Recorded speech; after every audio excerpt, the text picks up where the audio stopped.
We're going to pretty much focus on the bricks that made up Stuyvesant Town. My name is Jean-Marc Superville-Sovac. And so what I want to welcome you today to is what I believe is one of the most successful housing projects, the oldest housing project, and also the biggest housing project on the island of Manhattan. And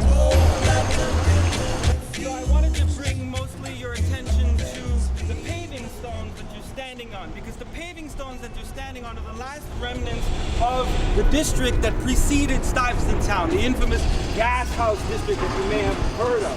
And the paving stones are all that is left because of the 500 buildings that were originally here.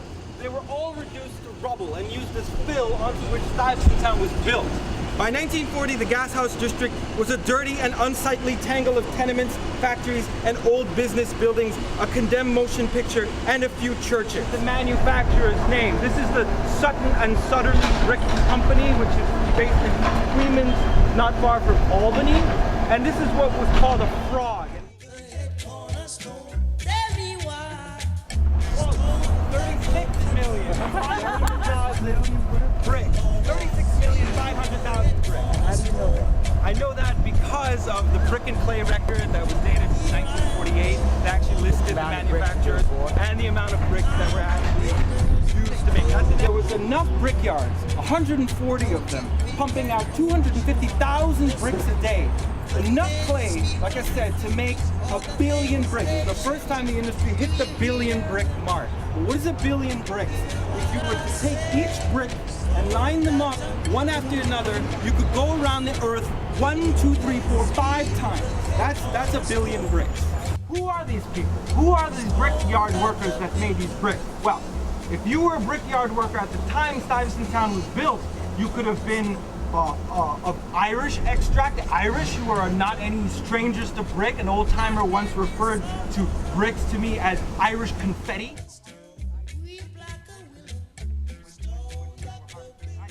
Which leads to the great irony, because at the time Stuyvesant Town was built, if you were one of these black brickyard workers, you would have been making bricks for a town or a building that you would not have even been able to live in. At the time Stuyvesant Town was built, the president and what we would call now CEO, Frederick Eckert, declared infamously that blacks and whites do not mix. And Stuyvesant Town was designed and built as a segregated housing community. I was pointing out the fact that there are two types of bricks in constructing essentially a brick wall. There's the stretchers and the headers. Stretchers run this way and the headers run this way. But what's behind the brick is, anybody? Concrete. That's right. Now remember when I said around the time Stuyvesant Town was built, there was this rumor going around that there were these shortages of clay.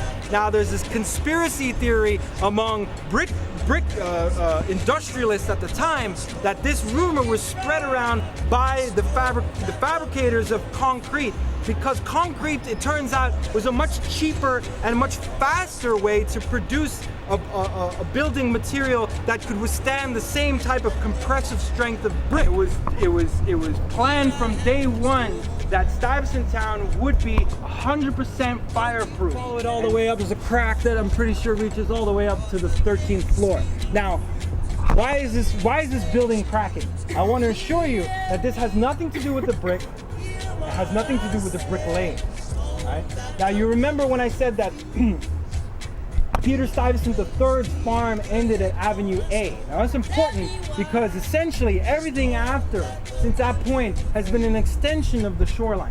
When Stuyvesant Town was built, over 75,000 piles were driven into the ground.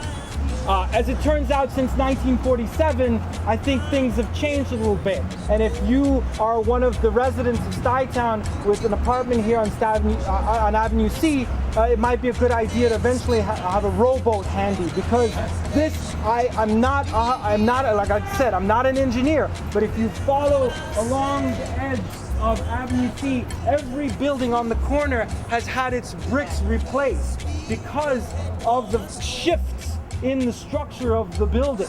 And so given the age of Stuyvesant Town, and given the role that it's played in the battle for civil rights, in the way that it's a kind of living museum to the manufacturing process of Hudson Valley brick, I'd like to consider whether in 2022, a couple of years from now, on the 75th anniversary of Stuyvesant Town, whether it would not be eligible for landmark status because of those reasons. Well, is it?